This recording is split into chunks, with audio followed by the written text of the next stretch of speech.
Dice così.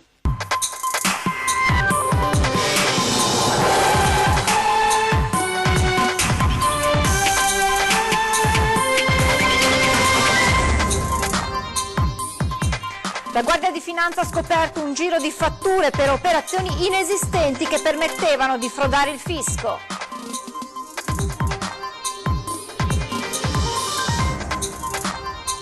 L'ondata di caldo sta portando temperature decisamente superiori alla media e ricadute molto pesanti per la popolazione. Il governatore Zaia risponde al ministro Lezzi, secondo la quale il Veneto non avrebbe bisogno di una zona economica speciale. Giornata di sciopero per i dipendenti della giustizia che denunciano la crisi occupazionale e il preoccupante quadro delle fuoriuscite. Il presidente della municipalità di Marghera porta ai familiari di Nicola Bertoli annegato nel Piave il cordoglio della città e ne traccia un ricordo. I cittadini bloccano il progetto di abbattimento del monoblocco dell'ex ospedale al mare e scendono in piazza. Cresce la polemica sul Non Festival alla sua prima edizione al Parco San Giuliano, concerti saltati e fan inviperiti. Ben ritrovati con le notizie da Venezia e provincia. In primo piano la cronaca con l'operazione della Guardia di Finanza di Venezia che ha scoperto un giro di fatture per operazioni inesistenti che permetteva di frodare il fisco tramite la creazione di falsi debiti tributari. Davano vita a nuove imprese o ne utilizzavano altre in difficoltà finanziaria per poi emettere fatture per operazioni e prestazioni inesistenti. In questo modo creavano costi fittizi e generavano crediti IVA inesistenti che venivano quindi ceduti ad aziende in compensazione di debiti tributari. E questo è il sistema che un gruppo di commercialisti aveva architettato per frodare il fisco, ma che è stato scoperto dalla Guardia di Finanza di Mestre. Nel giro ci sono 11 aziende, molte delle quali veneziane, e 15 persone indagate a Venezia, Treviso e in altre regioni, ma il commercialista ritenuto inventore di questo sistema ha lo studio a Mestre. Questo è nel dettaglio il sistema che veniva utilizzato. Erano tutte società comunque con volumi di affari molto bassi e individuiamo dei commercialisti e consulenti tributari che avevano sede sia qui a Mestre che a Pescara, che sostanzialmente offrivano questo pacchetto all inclusive a diverse società reali che venivano così a pagare meno imposte o utilizzavano i crediti IVA creati da queste società fittizie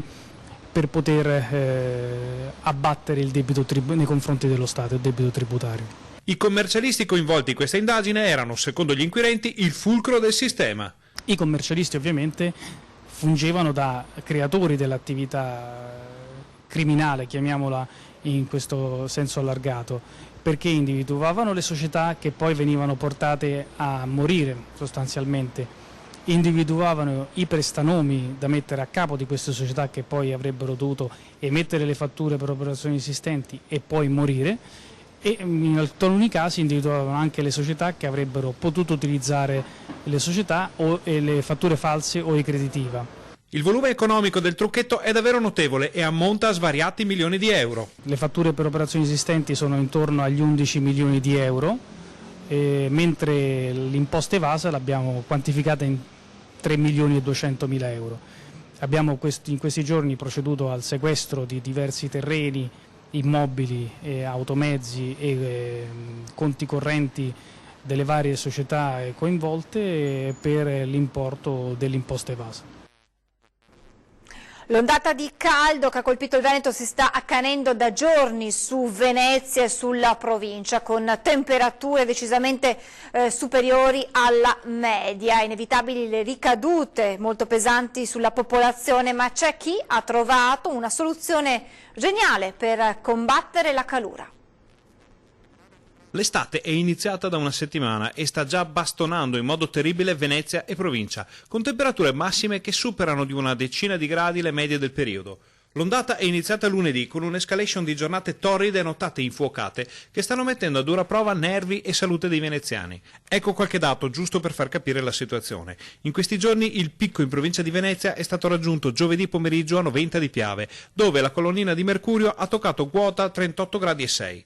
A Cavarzere c'erano 38 gradi e mezzo e quasi ovunque le apparecchiature dell'ARPAV hanno registrato temperature superiori ai 36 gradi e mezzo. A Venezia non sono mai stati superati i 35 gradi, ma nel capoluogo la temperatura percepita è stata molto più alta a causa dell'umidità e dell'assenza di vento. Il problema è che da quasi un mese le temperature notturne non scendono più sotto i 20 gradi, con picchi di 28 gradi e oltre, e gli edifici non riescono quindi a rilasciare nell'ambiente il calore accumulato durante il giorno. Il risultato di questa situazione è un'estrema sofferenza per l'organismo umano, tanto che lunedì è stato registrato al pronto soccorso dell'Angelo di Mestre il maggior afflusso del periodo. Al triage sono arrivate complessivamente 340 persone, ovvero una cinquantina in più della media, molte delle quali a causa del caldo. Idem a Venezia, con decine di casi in più rispetto alla media del periodo. Dall'UIS 3 confermano che le conseguenze del caldo si stanno facendo sentire in particolare sugli anziani e su coloro che hanno già patologie pregresse. I medici in pronto soccorso si trovano a gestire persone che vedono aggravare dal caldo problemi cardiaci e di pressione, ma anche di insufficienza renale, malattie del fegato, malattie polmonari e cerebrovascolari. Anche i disturbi psichici sono resi più difficili da gestire dal caldo di queste ore. Più che problemi psichici, invece, potrebbero avere problemi di digestione i protagonisti di questo simpatico video girato in laguna, dove i piaceri della balneazione e quelli di una bella grigliata vanno a braccetto per combattere la calura. Magari non rinfresca, ma almeno fa sorridere. Il presidente Zaia risponde al ministro Lezzi, secondo cui la nostra regione non avrebbe bisogno di una zona economica speciale.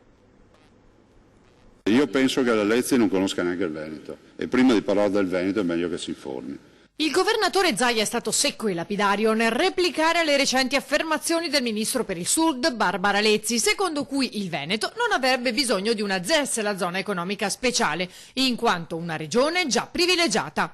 Riguarderebbe l'area metropolitana di Venezia in cui si vorrebbe far rientrare Marghera e il Polesine, ma al momento, secondo Lezzi, non ci sarebbero le condizioni. Zaia è tornato poi a parlare di autonomia. Il premier Conte infatti ha comunicato che mercoledì la bozza approderà in Consiglio dei Ministri. Ho apprezzato le parole del Presidente del Consiglio, lo potete registrare, ho apprezzato le parole del Presidente del Consiglio, penso sia utile da parte sua e abbia fatto bene cominciare a pensare ad avvocare a sé la pratica, perché ho l'impressione che la pratica se non ha una direzione rischia di essere una pallina in un flipper. Perché abbiamo assistito a delle scene che sono a dir poco stucchevoli e anche imbarazzanti. Continuo a sentire esponenti autorevoli di questo governo e di questa maggioranza che parlano del nostro progetto e si capisce chiaramente che non lo hanno neanche letto. Di Maio ha detto: se danneggerà il Sud passeranno sopra il mio cadavere. Bene, ha ragione, non ci sarà il cadavere di Di Maio, non ci sarà nessuno che dovrà passare sopra perché il Sud non sarà mai danneggiato. C'è scritto, fra l'altro sono fatte salve le clausole di salvaguardia e quindi tutte le clausole per la sussidiarietà, la solidarietà nazionale. Non stiamo chiedendo nulla di trascendentale, chiediamo che la competenza che Roma oggi gestisce rispetto al Veneto la dia direttamente da gestire al Veneto, trasferisca le spese che ha, lo dico in maniera banale, per gestire quella competenza, trasferisca anche l'uguale importo al Veneto. Non togliamo nulla a nessuno. Ovvio che noi pensiamo di essere più efficienti di Roma, questo lo possiamo dire. Sono stati assolti perché il fatto non sussiste dall'accusa di interruzione di pubblico servizio 16 attivisti dei comitati No Grandi Navi di Venezia che avevano inscenato una manifestazione di protesta nel canale della Giudecca nel 2016. Lo riferisce oggi il coordinamento delle associazioni contro le navi da crociera nella laguna di Venezia. Durante la protesta 16 persone si erano tuffate nel canale in maniera simbolica contro l'occupazione delle acque lagunari da parte delle imbarcazioni da crociera. Nei loro confronti la Procura della Repubblica aveva ipotizzato il reato previsto dall'articolo 340 del Codice Penale, appunto interruzione di pubblico servizio, per aver, come detto, cercato di impedire alle navi da crociera di transitare nel canale della Giudecca. Giornata di sciopero per i dipendenti della giustizia che denunciano la crisi occupazionale e il preoccupante quadro delle fuoriuscite. L'inerzia del Ministero della Giustizia nei confronti delle rivendicazioni dei lavoratori e del servizio giustizia si protrae ormai da troppo tempo e quindi abbiamo deciso di intraprendere come estrema ratio un'azione di sciopero per sensibilizzare sia l'opinione pubblica che il Ministero a dare ascolto a quelle che sono ormai le richieste che da anni facciamo. Amministrativi di tribunali e procure hanno incrociato le braccia per lo sciopero nazionale del personale proclamato da CGIL, CISL, UIL e da UILPA. A Venezia la protesta è andata in scena alla Cittadella della Giustizia in Piazzale Roma. Questa situazione va avanti da molto tempo. Numerosi sono stati i tentativi di ragionamenti con l'amministrazione attuale, col Ministro e anche con quello precedente. Purtroppo non hanno sortito un effetto positivo e siamo arrivati allo sciopero. Le motivazioni sono numerose e riguardano tutto il personale della giustizia in tutte le funzioni che vengono svolte. Mancate assunzioni, mancate riqualificazioni, mobilità forzate e salario accessorio non adeguato al tipo di professionalità dei lavoratori. Riguardo alle assunzioni è indispensabile la stabilizzazione dei precari che oggi gravitano nel Ministero della Giustizia e che non hanno ancora soddisfazione per un posto di lavoro che sia degno di questo nome. Da tempo i sindacati denunciano la crisi occupazionale e il preoccupante quadro delle fuoriuscite. Quando si fanno gli accordi vanno rispettati, il Ministero purtroppo a scapito anche del servizio che si dà alla collettività, perché anche questo noi guardiamo il servizio alla collettività, non riconosce la nostra dignità professionale, impedendoci le riqualificazioni, impedendoci di avere dei ruoli che ci spettano dopo tanti anni di servizio e soprattutto per alleviare i carichi di lavoro che sono veramente enormi. Il presidente della municipalità di Marghera, Gianfranco Bettina, ha voluto portare ai familiari del giovane annegato nel Piave domenica nel Trevigiano il cordoglio della città. Marghera si stringe attorno alla famiglia di Nicola Bertoli, il giovane annegato nel Piave durante una gita. La notizia della morte del 24enne, che era molto conosciuto e ben voluto in città, ha destato grande dolore e cordoglio e ai suoi cari sono giunte le condoglianze delle istituzioni. Abbiamo espresso tutto il nostro dolore e la nostra vicinanza alla famiglia per questa tragedia terribile. Un ragazzo ben voluto da tutti, conosciuto per la sua voglia di vivere, per la sua positiva attenzione al futuro, con voglia di lavorare, con voglia di crescere, che è stato tradito da un momento di gioia in fondo, no? Sul Piave. La città tutta si stringe attorno alla famiglia sapendo bene che sono dolori, sofferenze inconsolabili, ma che forse sapere di avere vicino la comunità può aiutare a reggere questo colpo durissimo. Nicola Bertoli era arrivato sulla spiaggia di Fagarè, una delle tante sul Piave, nel pomeriggio di sabato per trascorrere con gli amici un fine settimana di divertimento e libertà. Domenica mattina si era tuffato assieme a un amico e non era più riemerso. Ogni tentativo di ritrovarlo si è rivelato vano fino a quando i soccorritori ne hanno trovato il corpo ormai senza vita nella mattinata di giovedì. I cittadini bocciano il progetto di abbattimento del monoblocco dell'ex ospedale al mare. Dopo la mobilitazione cittadina contro il declassamento dell'ospedale civile dei Santi Giovanni e Paolo a Venezia, che ha raggiunto il suo obiettivo, la protesta, che chiede di tenere alta l'attenzione sul mantenimento dei servizi sociosanitari, arriva nelle isole. I cittadini bocciano il progetto dell'abbattimento del monoblocco dell'ex ospedale al mare al Lido di Venezia, progetto previsto nel piano di riqualificazione dell'area annunciato qualche settimana fa. Una prima battaglia è stata vinta, siamo riusciti a far sì che l'ospedale civile rimanga ospedale di rete.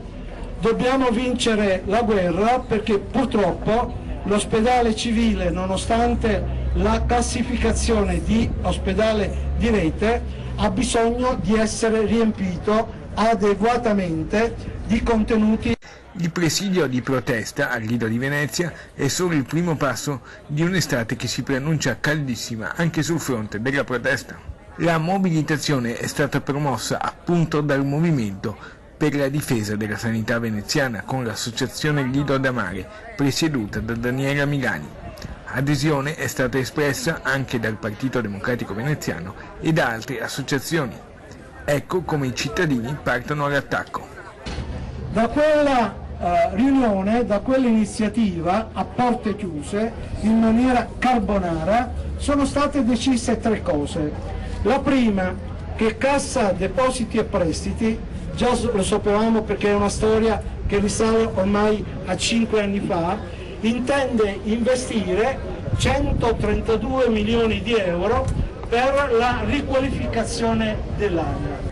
Ma la protesta, questa è almeno l'impressione, sembra essere solo all'inizio. I cittadini tornano in piazza. E allarme per la carenza di personale lungo la costa veneta, dove strutture turistiche di grande richiamo come il Caribe Bay di Jesolo e moltissimi chioschi faticano a trovare stagionali per l'estate. Sulla vicenda interviene l'assessore veneto al lavoro Elena Donazzan, che collega le segnalazioni delle strutture all'attivazione del reddito di cittadinanza. Donazzan assicura che verranno monitorate le proposte pervenute per capire le ragioni del rifiuto e per evidenziare l'eventuale rapporto tra l'erogazione dell'assegno del reddito di cittadinanza e l'offerta di opportunità lavorative. Questo, sottolinea l'assessore regionale, è al momento attuale un limite del reddito di cittadinanza che le regioni stanno osservando e rispetto al quale intendono intervenire. Ci fermiamo adesso per una brevissima pausa pubblicitaria, tra poco.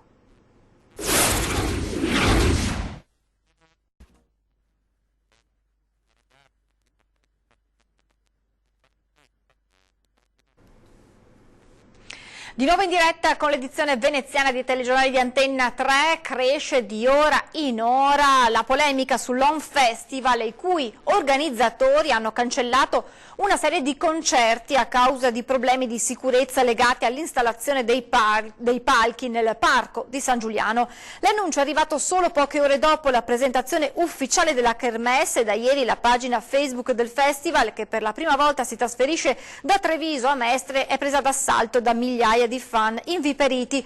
Un vero fuoco di fila da parte di chi aveva comprato i biglietti per i concerti annullati, che secondo gli appassionati sarebbero proprio quelli di maggior richiamo grazie alla presenza di artisti di fama internazionale, tanto che è già nato un gruppo social per raggruppare tutti coloro che hanno intenzione di passare alle vie legali contro gli organizzatori.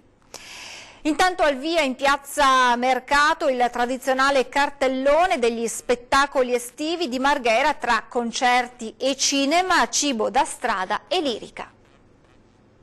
2 mesi di musica, cinema e ballo liscio, ma anche concerti di lirica e street food. Ritorna in piazza Mercato a Marghera il cartellone di eventi estivi che va sotto il nome di Marghera Estate. Si parte il 2 luglio, poi fino alla prima settimana di settembre sarà tutta una grande cavalcata di concerti, cover band, spettacoli cinematografici e serate all'aria aperta per tutti i gusti e per tutte le età. Torna a Marghera Estate, un appuntamento imperdibile dell'estate veneziana, una perla in una collana più ampia di iniziative che l'amministrazione comunale vuole offrire, e quindi il cinema ambulante e altre cose. Oggi siamo a Marghera e parliamo di questa straordinaria arena da 1000 posti che per 2 mesi animerà questa importante piazza, l'intera città di Marghera, ma con l'idea di attrarre pubblico da tutta quanta la città metropolitana e anche dall'intera regione. Ecco quindi le proposte della Kermesse, che comprende anche un lungo festival del cibo da strada, articolato fra piatti toscani, ricette internazionali, birre da tutto il mondo e pietanze della tradizione greca. Una proposta musicale a luglio per tutti i gusti, ci sarà l'opera, la lirica, il concerto della Fenice sabato prossimo, la Giovane Orchestra Metropolitana, quindi l'opera lirica, ma anche la musica, quella più pop, da Ligabue a altri concerti importanti, e poi in agosto il cinema, un mese di cinema con i migliori titoli della stagione cinematografica, con la classica formula del venire, stare insieme, divertirsi, vivere la piazza, vivere Marghera. L'ormai tradizionale collaborazione con la Fenice continua anche quest'anno. Noi con piacere continuiamo questa collaborazione ormai da una decina d'anni con il Comune, proprio per l'organizzazione, insomma una partecipazione attiva in questa Marghera Estate. Anche quest'anno ripetiremo un format che ha funzionato negli anni scorsi, che è quello di un galà lirico con alcuni dei nostri artisti, dei nostri cantanti, che saranno accompagnati da un pianista e faranno un excursus un po' di alcuni dei duetti delle arie più famose delle opere liriche. E adesso la serata benefica che si è tenuta al Tennis Club del Lido. Nel 2011 mi è venuta la voglia di fare qualcosa di benefico utilizzando lo sport, un modo di ringraziare lo sport ciò che ha dato alla mia vita, ossia un'opportunità. Così il primo anno siamo partiti insieme a Tommy Marino per il Kenya, dove abbiamo giocato basket in diverse baraccopoli. Finita questa esperienza ci siamo messi in mente di realizzare delle Basketball Academy che servissero come modello. L'area dell'Umana Reyer Bruno Cerella racconta così un altro suo successo, forse meno conosciuto, ma che vale quanto lo scudetto appena conquistato.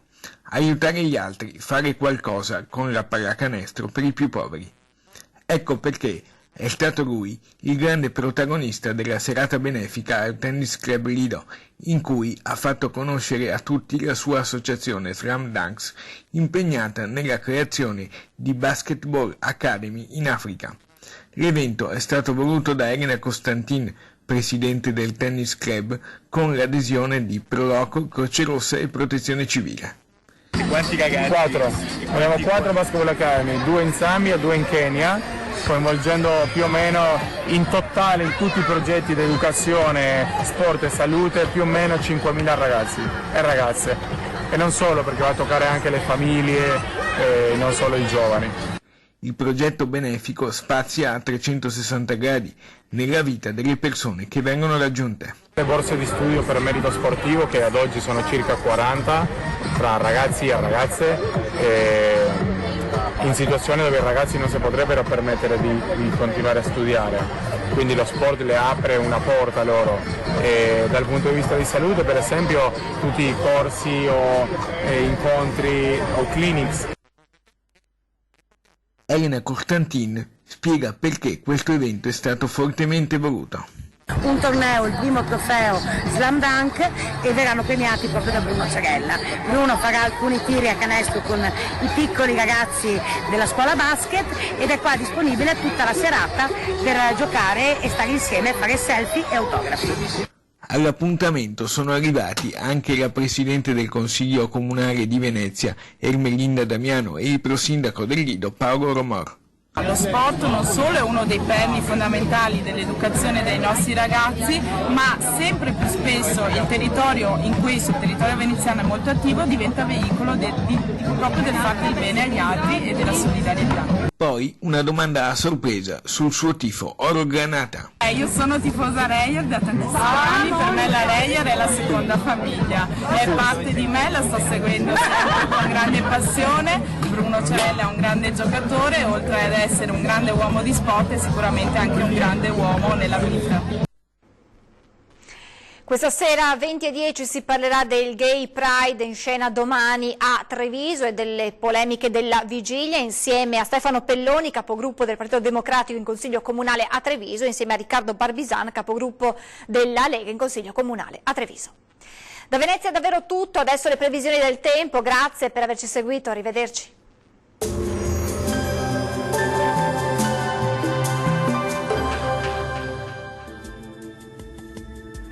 Ben ritrovati al meteo.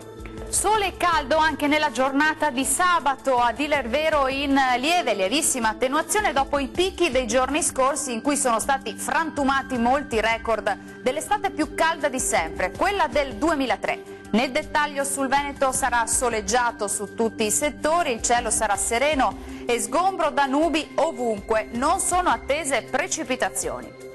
Temperature minime tra 19 e 24 gradi, valori massimi compresi invece tra 29 e 33 gradi. Situazione simile anche sul Friuli Venezia Giulia, con ampio soleggiamento dappertutto. Il cielo infatti sarà sereno e non sono previste precipitazioni particolarmente degne di nota. Temperature minime tra 22 e 25 gradi, massime oscillanti tra i 29 e i 32 gradi. Non cambia la previsione sul Trentino Alto Adige, dove avremo condizioni di tempo stabile e soleggiato e il cielo si presenterà terso e limpido su tutti i settori.